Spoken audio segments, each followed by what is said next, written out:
ให้คุ้มค่าเจริญทานศีลภาวนาสั่งสมบารมีไว้ทำบุญตอนที่ยังมีชีวิตย่อมดีกว่ารอเขาอุทิศบุญให้อย่ามัวหลงเพลินเดินห่างวัด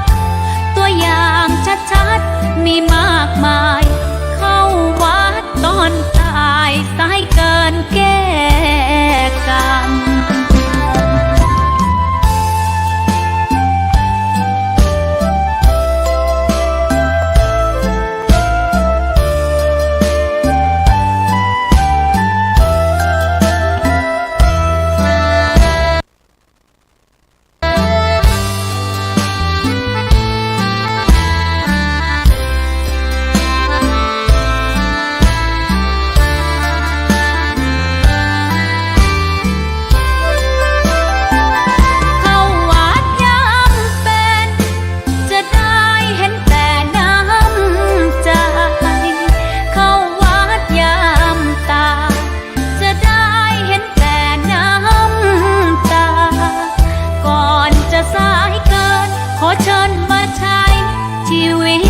คุ้มค่า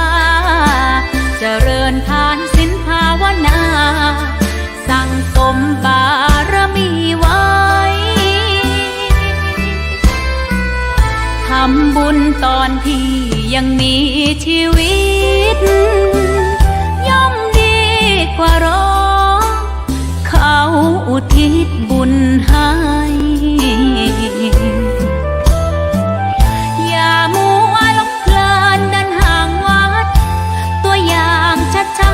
มีมากมายเข้าวัดตอนตายสายเกินแก้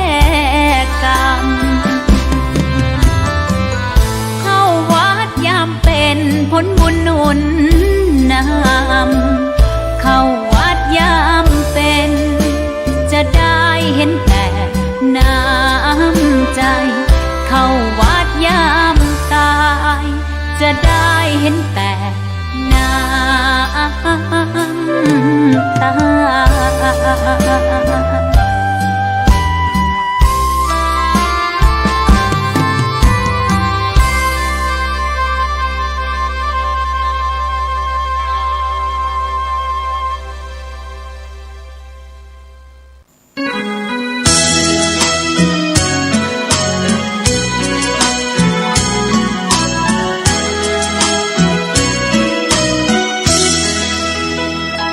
วีดวิววางเวงเพลงแห่งพนาวัดดอยศพฟางเสียดฟ้าอยากหาผู้ใดกลายคำพระเนรผู้น้อยตามรอยแห่งพุทธพระธรรมหลวงพ่อเจ้าคุณหนุนนำให้ความรู้สิวิไลดังแสงเรื่องรองลอยท่องนภาพระธาตุศพฟางลอยฟ้าส่องแสงเมตตาพาไกลพระบายดีกาถาวรอวยพรตอนใจศรัทธาพึ่งพารักใครเติมไฟให้พระเทียมทันพระอยู่ดอยดุจแสงหิ่งห้อยกลางป่าขจัดความมืดนาสร้างเสริมปัญญาคงมันศรัทธาหน้าที่พร้อมพลีสุขสารพันพระศาสดายึดมั่นความใฝ่ฝันนั้นคือผู้ให้จากแสงเลื่อนลางระหว่างยอดดอยเริ่มส่องประกายใหญ่น้อยความรู้พระธรรมยิ่งใหญ่แต่พระผู้น้อยยังคอยญาติโยมทั่วไทยเยือนฝ่างแม่อายครั้งใดแวะไหว้พระธาตุผู้ดอย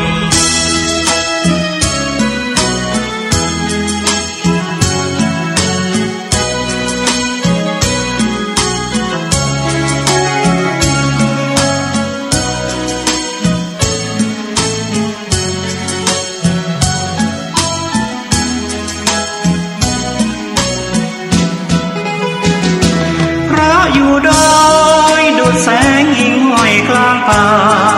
ขจัดความมืดหนาสร้างเสริมปัญญาคงมันศรัทธาหน้าที่พร้อมพลีสุขสารพันพระศาสดายึดมั่นความใฝ่ฝันนั้นคือผู้ให้จากแสงเลื่อนลางระหว่างยอดดอยเริ่มส่องประกายใหญ่น้อยความรู้พระธรรมยิ่งใหญ่แต่พระผู้น้อยยังคอยญาติโยมทั่วไทยเยือนฝั่งแม่อายครั้งใดแวะไหว้พระธาตุภูดอย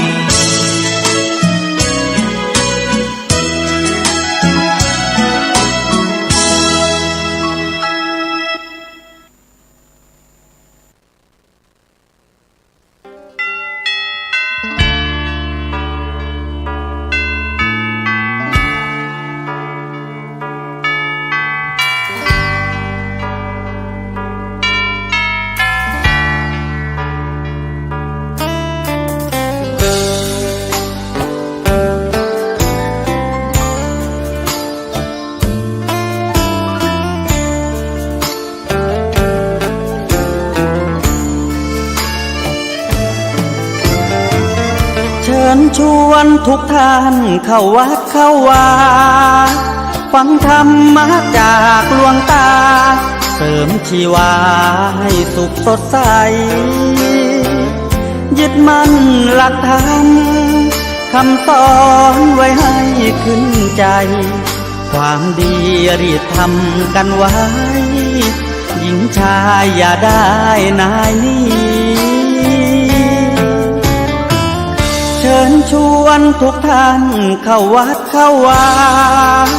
ทำบุญด้วยจิตศรัทธาบุญพาให้เราสุขีจะทำการใดนำใช้ในสิ่งดีทำบุญให้ทานวันนี้ไม่มีใครว่าใครชังสมัยก่อนประทับใจปู่ย่าตายายวันพระไม่เคยเบื่อหน่ายจำได้ไม่ลืมสักครั้งเหตุใดวันนี้มีคนเข้าวัดน้อยจังอยากให้เหมือนก่อนอีกครั้งฝากความหวังกับคนรุ่นใหม่เชิญชวนทุกท่านเข้าวัดเข้าวารับศีลรับพรหลวงตาเสริมคุณค่าให้กับจิตใจกระทำความดีเรื่องนี้ไม่ต้องอายใครว่างจากการงานเมื่อใดเชิญชวนท่านไปทำบุญ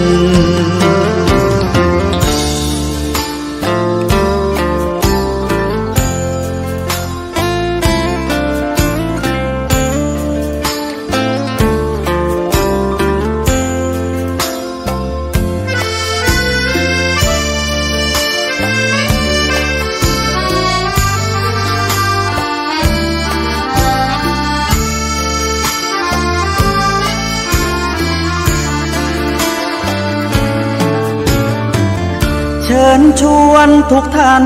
เข้าวัดเข้าวารับศีลรับพรหลวงตาเสริมคุณค่าให้กับจิตใจกระทำความดีเรื่องนี้ไม่ต้องอายใครว่างจากการงานเมื่อใด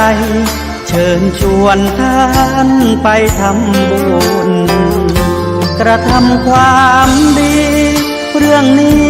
ไม่ต้องอายใครฝากเพลงเชิญชวนหญิงชายอย่าอายเรื่องการทำบุญ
สาธุชนท่านผู้ฟังทั้งหลายที่ได้มีโอกาสสดับรับฟังธรรมะกับทางสถานีวิทยุในคลื่น FM 104.50เมกะเฮิรตซ์ในเมื่อค่ำยามเย็นวันนี้ที่ได้นำเอาสุภาษิตโบราณล้านนาเอามาปั้นมาฝากกับพี่น้องท่านผู้ฟังเปิ้งปี้เจ็บต้องเปิ้งน้องเจ็บใจจักอดอยู่ไปหัวใจบินบ้างเปิ้งปี้เจ็บต้องเปิ้งน้องเจ็บใจจักอดอยู่ไปหัวใจบินบ้างพึ่งพี่เจ็บที่ท้องพึ่งน้องเจ็บที่ใจทนอยู่ไปจิตใจก็เศร้าหมองก็มีความหมายว่าอย่าหวังพึ่งพาคนอื่นเปิ้งพี่เจ็บต้องเปิ้งน้องเจ็บใจจักอดอยู่ไปหัวใจบินบ้างอย่าได้หวังพึ่งอย่าได้หวังเปิ้งปาคนอื่นเปิ้งพี่เจ็บต้องเปิ้งน้องเจ็บใจจักอดอยู่ไปหัวใจบินบ้างอัตตานาโถมโนดังอ้างเปิ้งตนถูกตางแน่คักฝูงคนทั้งหลายยิงใจที่ฮักว่าเหมือนตนเจ้าคนเดียวฮักตนฮักแต้มันแลมันเหลียวต้าตั้งตังเตียวเปิ้งตนเต้าอันเปิ้งปี้เจ็บต้องเปิ้งน้องเจ็บใจจักอดอยู่ไปหัวใจบินบ้างอัตตานาโถมโนดังอ้างเปิ้งตนถูกตางแน่คักฝูงก้อนทั้งหลายยิงใจที่ฮักบ่เหมือนตนเจ้าคนเดียวฮักตนฮักแต้มันแลมันเหลียวต้าตั้งตังเตียวเปิ้งตนเต้าอันหวังเปิ้งปี้ก็เจ็บที่ต้องหวังเปิ้งน้องก็เจ็บที่ใจทนอยู่ไปจิตใจก็เศร้าหมองเสียความรู้สึกแน่นอนที่สุดตนต้องพึ่งตนเองเพราะคนอื่นจะเพราะคนอื่น จะคนแค่ไหนก็คงบ่เต้ารักตัวเองเมื่อเป็นเช่นนี้ก็ควรดูแลตนด้วยตนเองเพราะหนทางชีวิตนี้ก็ต้องเพิ่งพาตัวเองต้องอันเพิ่งพี่เจ็บต้องเพิ่งน้องเจ็บใจจักอดอยู่ไปหัวใจบินบ้างอัตตานาโถมโนดังอ้างเพิ่งตนถูกตางแน่คักผู้คนทั้งหลายยิ่งใจที่ฮักบ่เหมือนตนเจ้าคนเดียวฮักตนฮักแต้มันแลมันเหลียวต้าตั้งตังเตียวเพิ่งตนเต้าอันก็เป็นสุภาษิตที่นำมาปั่นมาฝากพี่น้องต้องเปิ้งตนเองถ้าจะเปิ้งคนอื่นจะดีแค่ไหนก็คงบ่ฮักเต้าตัวเฮาฮักตัวเองเป็นเช่นนี้ก็ต้องดูแลตนด้วยตนเอง หนทางชีวิตนี่ก็ต้องเปิ้งปาตนเองจะเป็นสิ่งที่ดีที่สุดอัตตาหิอัตตโนนาโถอัตตาหิอัตตโนนาโถความมั่นใจแรกจะสร้างความมั่นใจต่อไปความมั่นใจเท่านั้นจะสร้างความมั่นใจได้ยศเท่านั้นจนสนิทถึงจะสร้างความมั่นใจได้ยศไม่สนิทไม่ใช่แถมทำลายความมั่นใจก็เราจะต้องซ่อมแซมความมั่นใจทุกขั้นตอนต้องมั่นใจอยู่ตามลำพังเฮายังปลื้มเฮาต้องช่วยตัวเองใครจะมาทำแทนก็บ่ได้อัตตาหิอัตตโนนาโถจะซึ่งขึ้นไปเรื่อยๆทุกวันอัตตาหิอัตโนนาโถไปมาสร้างความมั่นใจมาได้ 100%เป็นได้แค่กองเชียร์ถ้าเราทำได้จริงจะอยู่ป่าอยู่เขาอยู่ในห้วยในหนองในคลองในบึงมั่นใจทุกแห่งมั่นใจก็เป็นสิ่งที่เราได้เริ่มต้นความพึ่งพาตนเองเพราะฉะนั้น ก็เป็นธรรมะเอามาปั่นมาฝากพี่น้องท่านพุทธศาสนิกชนทั้งหลายในสุภาษิตโบราณล้านนาเพิ่งพี่ก็เจ็บต้องเพิ่งน้องก็เจ็บใจยักอดอยู่ไปหัวใจมีนบ้างตนแลเป็นที่พึ่งของตนเองเขาทั้งหลายได้มีจิตเตือนใจเสมอถ้าจะประสงค์ความสุขความเจริญโภคสมบัติได้มันสร้างบุญสร้างกุศลไว้อย่างสม่ำเสมอนักพ่องน้อยพ่องตามกำลังศรัทธาเพราะเฮามาอาจจะรู้ได้ว่าอดีตชาติเฮาได้สร้างบุญมาตอนใดสร้างบาปไว้มากน้อยเพียงใดและผลของกรรมใดจะส่งผลให้เฮาก่อนหรือหลังเพื่อความไม่ประมาทจึงควรจะสร้างบุญกุศลเป็นการเพิ่มเติมไว้เสมอถ้าอดีตทำไว้มากแล้วก็จะยิ่งดีมากขึ้นย่อมให้ผลก่อนที่มีกำลังน้อยกว่าจะเป็นกฎธรรมชาติของกรรมฉะนั้นความไม่ประมาทจงระลึกไว้ว่าถ้าตนเองไม่สะสมบุญวาสนาไว้แล้วไปที่ไหนจะช่วยเขาได้ตัวของเขาจะมีอย่างไว้เป็นทุนเดินทางเวียนว่ายในวัฏทุกข์ที่ต้องผจญต่อไปไม่รู้ว่าจะจบจะสิ้นเมื่อใด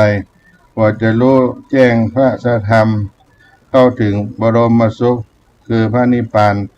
จงระลึกไว้เสมอว่าวันนี้เฮาสะสมบุญความดีเตรียมตัวไว้เดินทางแล้วหรือยังจะรอให้คนอื่นทำไปให้นั้นจะมั่นใจดีต่อกับเราได้เตรียมไปเองหรือนี่ก็เป็นคำสอนในทางพระพุทธศาสนาของเฮาอัตตหิอัตโนนะโตตนแลเป็นที่พึ่งของตนก็เอามาปั่นมาฝากพี่น้องท่านสาธุชนคนฟังทั้งหลายในสารธรรมวันนี้ยามค่ำยามเย็นมาด้วยน้ำฟ้าสายฝนมาพบกับพี่น้องท่านสาธุชนท่านผู้ฟังทั้งหลายที่อยู่ทางบ้านตั้งจองอยู่ในที่ทำการทำงานก่อนนี้บางท่านก็กำลังเดินทางกับ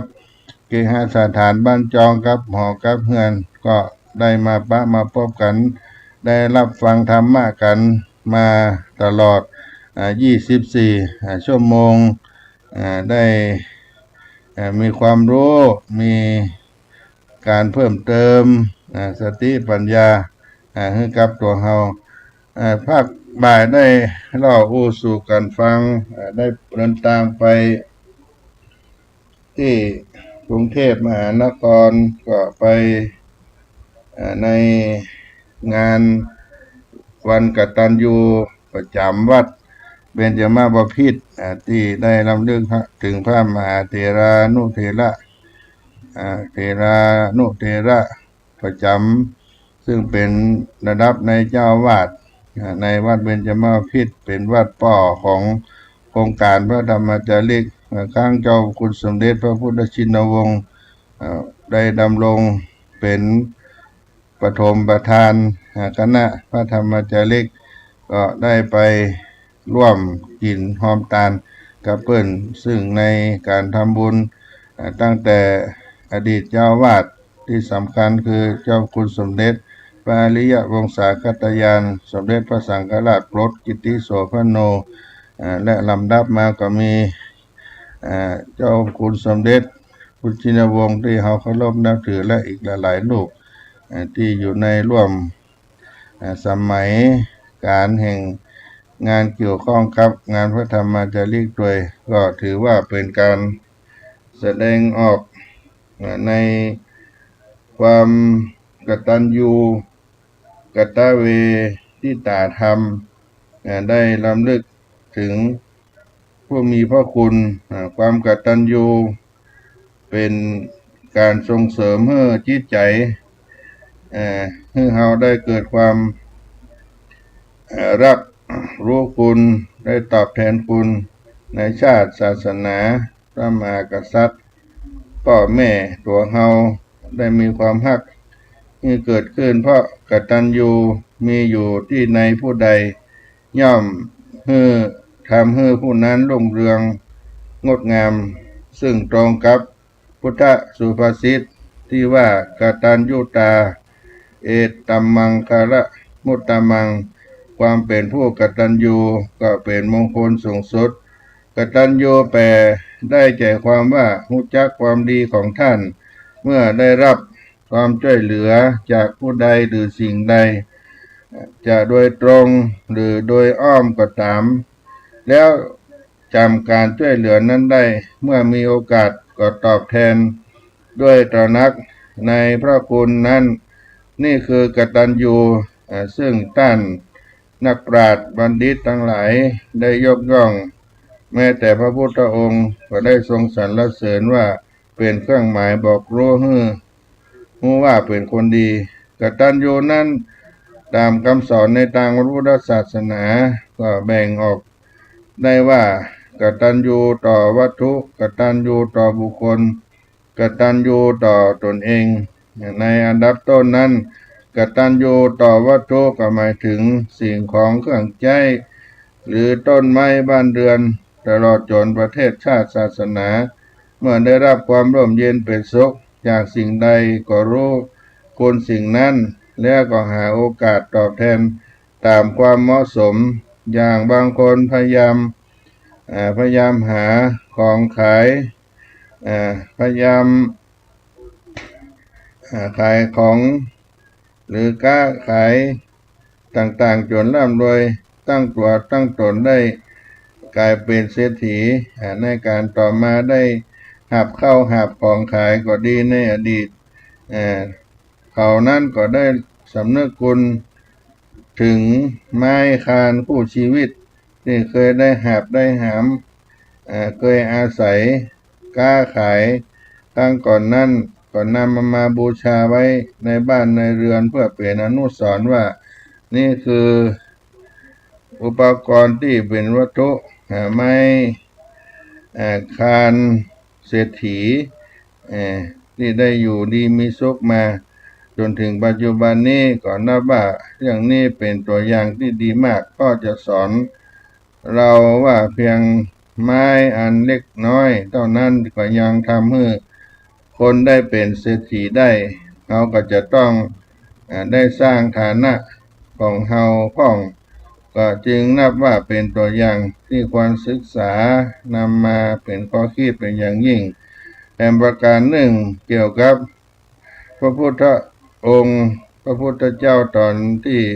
พระองค์ประทับยืนลืมพระเน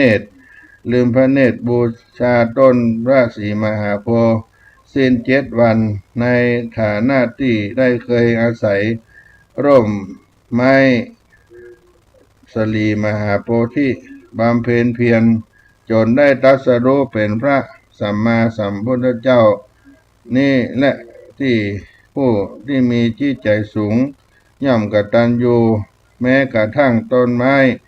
ซึ่งผิดกับที่คนใจต่ำอย่าว่าแต่ต้นไม้เลยพ่อแม่ของเขาแต่ก็ยังบรรลุคุณคิดแล้วก็มาคิดควรแล้วก็สลดใจเพื่อเป็นอมตะอนุสรณ์แห่งความกตัญญูพุทธบริษัททั้งหลายก็จึงสร้างพระพุทธโลกปางนี้ขึ้นมีลักษณะประทับยืนมือขวาพระหัตถ์ขวานั้นทาบพระหัตถ์ซ้ายเอามือทับมือซ้ายสายพระเนตรเพ่งตรงไปในพระอาการนุกูลปางนี้ก็เรียกว่าปางถวายเนตรสำหรับคนที่เกิดในวันอาทิตย์ตามหลักโหราศาสตร์ท่านได้ให้บูชาพระพุทธรูปปางนี้แต่ตามหลักธรรมทั่วไปหลักธรรมทั่วไปแล้วบูชาได้ทุกปางบ่เลือกปางใดปางหนึ่งแม้แต่สอนให้เขาเข้าใจบูชาอยากจะบูชาพระพุทธรูปปางถวายเนตรเราก็จะต้องมั่นในกตัญญูปฏิบัติตามอย่างเจ้าของอนุสาวรีย์นั้นบูชาอย่างนี้จะถูกรักได้อานิสงส์มากอีกประการหนึ่งประเทศชาติศาสนาก็นับว่าเป็นบุญคุณแก่ ประชานาราษฎร์ประชาชนมากเพราะประเทศชาติคุ้มครองชีวิตศาสนาป้องกันจิตใจหรือจะอู้ในอีกในแง่หนึ่งก็ว่าตัวเฮานี่มีประเทศชาติช่วยรักษาเพราะมีศาสนาช่วยส่งเสริมชาติศาสนาของเฮาก็ต้องฮักถ้าเฮาบ่ฮักแล้วจะมีไผมาฮักชาติศาสนาที่มีคุณแก่เฮาก็จึงต้องรักและช่วยกันพัฒนาสมรักโดยรักสองประการ โดยเป็นแนวทางปฏิบัติคือรักษาและส่งเสริมที่กล่าวว่ารักษานั้นรักษาขนบประเพณีที่ดีงามของเฮาไว้เพื่อเป็นสัญลักษณ์ของชาวพุทธคนไทยรักษากฎหมายระเบียบวินัยอย่างเคร่งครัดรักษาสิ่งปลูกสร้างถนนหนทางโภชนียวัตถุเป็นต้นให้สะอาดสวยงามมั่นคงทนเพราะสิ่งเหล่านี้เฮาทุกคนเป็นเจ้าของและได้อาศัยใจสอยบริโภคถ้าเฮาทำลายก็ต้องผ่านสมบัติของตัวเฮาเองทั้งจะได้ชื่อว่าเป็นคนป่าเถื่อนไร้วัฒนธรรมที่ดีงามอย่างบางคนหันแล้วก็เศร้าอกเศร้าใจเพราะนิสัยบดีชอบทำลายไปขีดไปเขียนไปทุบไปต่อยวัตถุก่อสร้างต่างๆสกปรกสำรุดหักพังด้วยความขนอง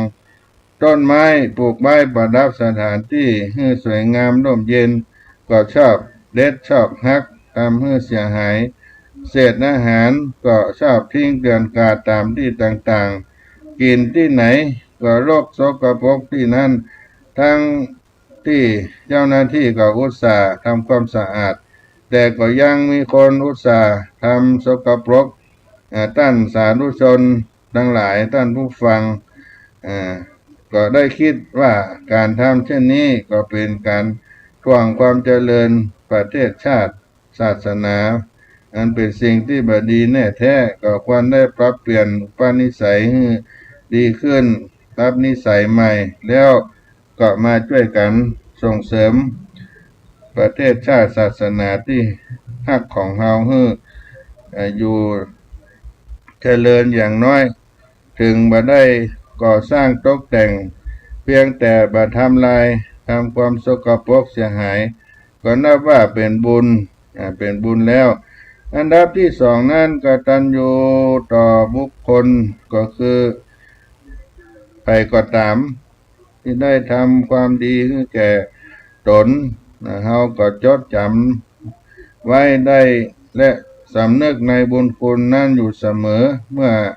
ประสบพบโอกาสที่ดีก็ตอบแทนทันทีเป็นต้นว่าอย่างพ่อแม่ซึ่งไผ่ก็ฮู้เต็มอกเต็มใจว่าพ่อแม่เป็นผู้มีพระคุณมากจะพรรณนาหาที่สุดบ่ได้หมดเสียงแต่ก็ยังมีบางคนจะมองมหันต์คุณค่าของท่านเพราะใจเขามืดมิดบิดบังด้วยปัญญาเหมือนว่าอาทิตย์ทั่วบ้านทั่วเมืองหันกันทั้งนั้นแต่คนที่บ่มีสายตาคนตาบ่ดีมองบ่หันคนตาบอดเป็นคนอาภัพแต่คนใจบอดก็ยิ่งร้ายกว่านั้นคือเป็นคนอาภัพอัปวาสนาพ่อแม่มีบุญคุณต่อลูกเต้าเพียงแต่ร่างกายเหล่านี้ก็นับว่าเป็นมหาสมบัติล้ำค่าที่คนอื่นทั้งโลกก็สามารถที่จะฮื้อเฮาได้เอามาฮื้อเฮาได้แล้วเฮาอาศัยร่างกายนี้หากำไรชีวิตหาเงินคำชื่อเสียงยศถาบรรดาศักดิ์สารพัดทุกอย่างเฮาก็ได้สำนึกถึงผู้ให้กำเนิดเช่นเดียวกับเมื่อเฮากินข้าวกินน้ำเมื่อนึกถึงพ่อครัวแม่ครัวอย่างน้อยๆก็ให้กำลังอกกำลังใจชื่นชมที่เปิ้นได้ทำให้เฮาเปิ้นก็หายเหน็ดหายเหนื่อยเมื่อว่าถึงความฮักพ่อแม่ก็มีฮื้อมากพ่อแม่ก็มีฮื้อ มากกว่าไผมากกว่าไผยามกินต้านก็อุตส่าห์ป้อนยามนอนต้านก็อุตส่าห์กล่อมมูดคูดต้านก็บ่เกียดบางคนฮักลูกจนถูกนินทากรรมหนึ่งก็ดวงใจของพ่อของแม่สองกรรมก็ทุนหัวพ่อแม่อยากให้ลูกเตรียมหน้าเตรียมตาเพื่อนฝูงพยายามให้ศึกษาเราเรียนบางรายก็ถึงได้ส่งให้เจริญไปถึงต่างบ้านต่างเมืองต่างประเทศชาติบ้านเมืองจะเสียสมบัติเงินคำต่อใดก็บอกว่ายามลูกมีตกก็เหมือนตกนั่นเกิดกับพ่อกับแม่พ่อแม่ก็จะต้องช่วยเหลืออย่างสุดความสามารถยามลูกเต้าได้ดีท่านก็ปิติเพิ่มอกเพิ่มใจยามลูกวิกฤตวิปริตร้ายท่านก็บ่ถือสาหาความก็ให้อภัยอยู่เสมอตัวอย่างที่พระเจ้าพิมพิสารถึงที่พระเจ้าอาชาติศัตรูได้เน็บมีดเน็บกรีดเข้าไปหมายปรงพระชนเพื่อชิงราชบัลลังก์สมบัติแต่บังเอิญเจ้าหน้าที่จับได้นำตัวไปถวายพระองค์ก็ยังพระราชทานอภัยโทษพร้อมทั้งได้ทรงมอบราชสมบัติเนื้อครองบ้านกินเมืองตัวยนี้ก็เป็นพยานลักษณ์ของผู้บังเกิดเกล้าที่ดังที่กล่าวมานี้เพียงตัวอย่างบางประการเล่าที่เอามาเล่าสู่กันฟังความจริงคุณของต้านนั้นพรรณนาบ่ฮู้สิ้นสมกับที่ต้านอุปมาไว้ว่าในคุณของพ่อแม่จะเอาแผ่นฟ้าอากาศมาเป็นใบลานเอาน้ำในมหาสมุทรมาเป็นน้ำมึกเอาภูเขา มาเป็นปากกาจะเขียนบรรณนาคุณ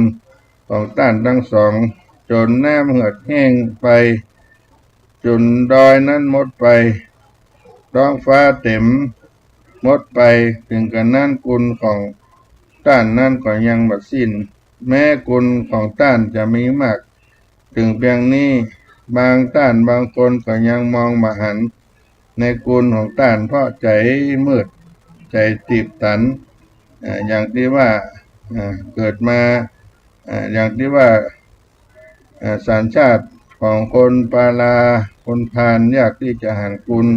ของไผได้ง่ายๆพระสัมมาสัมพุทธเจ้าก็เคยตรัสไว้ว่าถึงจะให้สมบัติหมดทั้งโลกแก่คนอกตัญญูผู้มีสันดานทรามก็บ่ทำให้เขาได้นึกถึงบุญคุณได้เลยลูกเต้าทุกคนก็พึงจำไว้ว่าผู้อกตัญญูต่อผู้มีพระคุณมีพ่อแม่ก็เต้ากับประจานความชั่วของตัวเองและก็เป็นการสอนลูกให้ได้อกตัญญูในละคุณไปตัวถ้าเฮาบูชาพ่อแม่ก็เต้ากับประกาศความดีให้เปิ้นและสอนให้ลูกให้เต้าได้พูดจาตัวเรื่องนี้ลูกบ่ได้ให้สนใจพ่อแม่นั้นว่าที่จริงจะไปโทษลูกทีเดียวก็ดูจะปรารถนานักก็ต้องอาศัยพ่อแม่ประกอบไปด้วยเพราะพ่อแม่บางคนก็เอารักหยังบ่ฮู้ที่ทั้งที่วางตัวบ่เหมาะสมจึงขาดความเคารพในตัวในลูกที่จะมีต่อพ่อแม่แต่อย่างใดก็ดีด้วยหน้าที่ของลูกก็ควรบูชาท่านเสมอส่วนดีชั่วก็เป็นเรื่องของท่านการเลี้ยงพ่อแม่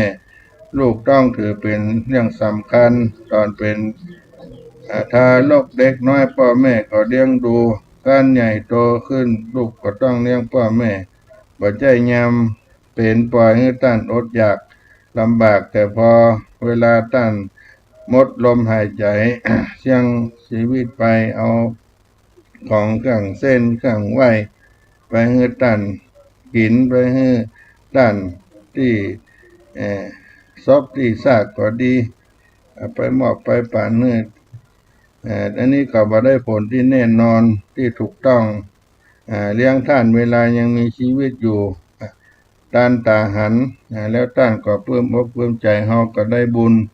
ยามเจ็บไข้ได้ป่วยก็เอาเป็นธุระหาหมอ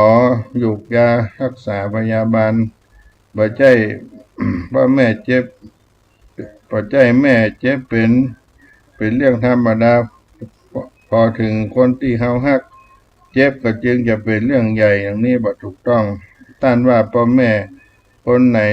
ได้ลูกดีก็นับว่าเป็นคนมีบุญลูกคนไหนได้พ่อแม่ดีก็นับว่าเป็นคนมีวาสนาครอบครัวนั้นก็จะร่มเย็นเป็นสุขนี่ก็คือสวรรค์ในเมืองมนุษย์เพราะฉะนั้นเฮาจงรักษาด้วยการบันดาลบ้านเรือนของเฮาให้เป็นดังเมืองสวรรค์เมืองของเทวดา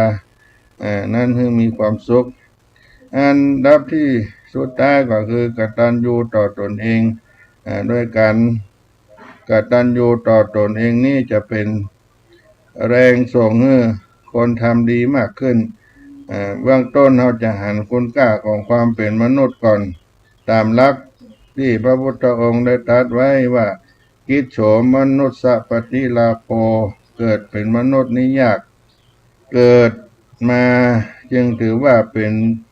บุญญาลาภะอันประเสริฐควรภูมิใจทำตนให้สมกล้าด้วยการสร้างความดีในที่ต้านแบ่งไว้3ระยะก็คือวัยแรกเรียนวิชาวัยต่อมาตั้งรากฐานวัยชราเร่งทำบุญจะเกิดกุลตลอดกาลก็หมายความว่าตอนเป็นหนุ่มน้อยเป็นเด็กต้องศึกษาหาความรู้เพราะบ่รู้อันหยังก็บ่รู้เต้าสู้รู้วิชาในเบื้องหน้าในต่อไปโตใหญ่เมื่อในเบื้องหน้าโตใหญ่จะให้คุณและว่าอันวิชาช่วยเขาได้จนวัยปราณวัยนี้เป็นวัยที่เหมาะแก่การศึกษามากอายุก็เหมาะสติปัญญาก็เหมาะโอกาสก็เหมาะก็เรียกว่าเหมาะทุกอย่างถ้าไผบ่รีบเรียนเสียตอนนี้บ่เหมาะแน่จะเสียใจภายหลังน้ำขึ้นต้องรีบตักคืนชักช้าน้ำลงก็จะได้แต่เปอะแต่โคลนว่าถึงน้ำยังดีคราวนี้ตักบ่ได้รอไว้คราวหน้าไปก็ตักได้แต่คนเราลงได้ใหญ่โตแล้วจะกลับมาเป็นเด็กก็บ่ได้เยาวชนก็ได้คิดไว้ในเรื่องนี้ให้มากเมื่อวัยหนุ่มน้อยวัยเด็กผ่านไปวัยหนุ่มสาวก็มาถึงตอนนี้ร่างกายก็แข็งแรงก็ควรนำวิชาความรู้มาประกอบสมมาอาชีพไว้เป็นหลักฐานเพื่อความอยู่ดีกินดีของครอบครัวการที่คนเราจะเข้าในเกณฑ์อยู่ดีกินดีนั่นก็ต้องมีครบอยู่3รายการก็คือรายรับรายจ่ายรายเหลือโดยมากคนเราที่ตั้งตัวบ่ได้ก็ต้องครองความยากจน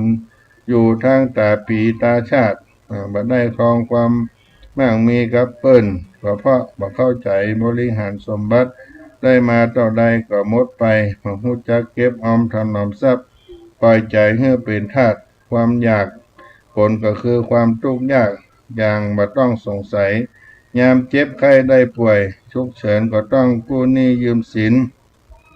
แล้วทุกข์ก็เพิ่มขึ้นเพราะอินาตานังทุกขังโลเกเป็นหนี้เขาเป็นทุกข์ในโลกจะจงระลึกไว้ว่าหนุ่มสาวที่ดีที่จะมีความสุขต้องพยายามสร้างรากฐานให้ได้เมื่อวันเวลาล่วงผ่านเลยไปในวัยชรามาถึงวัยนี้ก็จะเปรียบกับต้นไม้ใกล้ฝั่งต้นไม้ใกล้ฝั่งเต็มทีตอนนี้จึงจะเหมาะที่จะทำบุญให้ทานมากขึ้นเป็นพิเศษอย่ามัวหลงเพลินอยู่กับการทำมาหาเงินเพลินอยู่กับลูกกับหลานเพลินอยู่กับสิ่งอบายามุขสุรานารีกีฬาบัตรเพลินเสียจนลืมตัวมีโอกาสได้ทำบุญเป็นล่ำเป็นสันเมื่อข้าวตายทรัพย์สมบัติได้ลูกหลานมาอาจจะตามไปช่วยได้นอกจากบุญที่ทำไว้เท่านั้นเพราะมีหลักยืนอยู่ว่าปุญญานิปรโลกัสสมิงวัติธาหุนติปานินังบุญเป็นที่เพิ่มของสัตว์ในโลกหน้า เหตุนี้ท่านผู้รู้ก็จึงสอนว่าจงหมั่นทำบุญไว้ให้นักการทำบุญควรทำประจำทั้งบุญประจำวันบุญประจำเดือนบุญประจำปีที่แยกอย่างนี้ก็คือฟังง่ายว่าบุญประจำวันนั้นก็ได้รักษาศีลทุกวันสวดมนต์บุญประจำเดือนก็ทำบุญในวันพระวันสำคัญวันศีลวันพระเหล่านี้เมื่อถึงวันนี้โอกาสพักงานได้เข้าวัดวาอารามทำบุญหากำไรให้ชีวิตด้วยกันได้ฟังธรรมะเจริญสติปัญญาได้รับความรู้จากพระสังฆเจ้าให้สมครับในวัยชราของคนเฮาส่วนบุญประจำปีงานพิเศษก็เกิดขึ้นวันสำคัญในทางพระพุทธศาสนาวันมาฆบูชาวันอาสาฬหบูชาวันวิสาขบูชาเป็นต้นเวียนว่ายมาถึงก็หาโอกาสได้กินให้ทานปฏิบัติอย่างนี้เป็นการเชิดชูศักดิ์ศรีเกียรติของตัวเองพระองค์สัมมาสัมพุทธเจ้าองค์ตรัสว่าสุโขปุญญาสะอุจจโยการสะสมบุญให้เกิดความสุขและบุญนี้ก็จะกลายเป็นบารมีช่วยกำจัดกิเลสอาสวะในสันดานให้สะอาดยิ่งขึ้นตามลำดับจนถึงที่สุดทุกข์ก็คือบรรลุเสียงทุกข์สุดทุกข์ก็คือบรรลุพระนิพพานสำเร็จเป็นนิพพานังปรมังสุขังพระนิพพานเป็นบรมสุขนี่ก็เป็นธรรมะท่านทั้งหลายที่วิสัยคนดีจะต้องมีความกตัญญูไว้เป็นกู้ชีวิตทั้งกตัญญูต่อวัตถุสิ่งของกตัญญูต่อบุคคลกตัญญูต่อตนเองกตัญญูอยู่ที่ไหนก็เจริญที่นั่นกตัญญูที่ใดก็เจริญที่นั่นไปที่ไหนก็เป็นสุขไปทางใดก็เป็นสุขที่นั่นลูกกตัญญูพ่อแม่ก็ดีใจศิษย์กตัญญูครูบาอาจารย์ก็ปิติประชาชนกตัญญูบ้านเมืองก็เจริญศาสนาศาสนิกชนกตัญญูพระพุทธศาสนาก็รุ่งโรจน์คนกตัญญูว่าจะไปอยู่ในสภาพใดก็ดีทั้งนั้นเพราะว่าโลกนี้โลกหน้าตั้งยังเป็นปฏิปทาถึงพระนิพพานในอนาคตการด้วยเพราะฉะนั้นพระสัมมาสัมพุทธเจ้าพระองค์ก็ยกย่องความกตัญญูเป็นอุตตมะเป็นมังคละเป็นมงคลดังที่ได้นำเอามากล่าวไว้ให้พี่น้องท่านทั้งหลายกตัญญูตาอิตมังกลมุตตมังความเป็นผู้กตัญญูก็เป็นมังคละเป็นมงคลกับตัวเองด้วยก็เอาปันฝากพี่น้องท่านสาธุชนทั้งหลายได้รักษาความกตัญญูเป็นผู้รู้คุณเป็นผู้ที่เจริญได้สำรวจตัวตนได้สร้างคุณงามความดีเอาไว้เรื่องของความกตัญญูกตเวทิตาธรรมก็เอามาปันมาฝากพี่น้องท่านทั้งหลายช่วงนี้ทางวัดสลีโสดาพระอารามหลวงก็ได้รับเอากุลบุตรเยาวชนลูกหลานเข้ามาบรรพชาหรืออุปสมบทมาเป็นพระภิกษุสามเณรเราเรียนเป็นประจำปีเพราะมีโครงการที่ได้บวชประจำปีให้โอกาสแก่กุลบุตรลูกหลานโดยเฉพาะราษฎรบนที่สูงนั้นได้มาศึกษาเราเรียนห้ามเฮียนทั้งต่างโลกต่างธรรมอยู่ในวัดสลีโสดามายาวนานเกือบจะ60 ปีแล้วปีนี้เป็นปีที่59ของโครงการพระธรรมจาริกที่เปิดโอกาสให้กับพ่อแม่พี่น้องราษฎรบนที่สูงได้มีโอกาสได้นำเอากุลบุตรลูกหลานเข้ามาบวชในพระพุทธศาสนาได้ศึกษาเล่าเรียนศึกษาห้ำเฮียนนี่ก็ได้มีละอ่อนเข้ามา อยู่ในวัดสลีโสดา ตรงนี้ก็มีญาติโยมได้เข้ามาทำบุญกินทานถวายภัตตาหารถวายข้าวสารอาหารแห้งถวายสิ่งของอุปถัมภ์บำรุงวัดสลีโสดาตลอดถึงคณะพระธรรมจาริกที่อยู่บนเขาบนดอยมีวัตถุสิ่งของเข้าของเงินคำเอามาปั่นมาฝากก็แบ่งจ่ายไปถึงบนเขาบนดอยได้ให้โอกาสกับพี่น้องบนเขาบนดอยก็ได้รับการสนับสนุนจากบรรดาพุทธศาสนิกชนทั้งหลายที่ได้อุปถัมภ์บำรุงและก็จะมีการบวชชาวเขาหรือว่าบรรพชาอุปสมบทประจำปีในโครงการพระธรรมจาริกการบวชก็เป็นบวชเฮียนและก็บวชศึกษาปฏิบัติธรรมให้พุทธศาสนิกชนได้มาประจำอยู่ที่วัดศรีโสดานี่ก็มีเยาวชนมีนักเรียนอยู่75 คนตอนนี้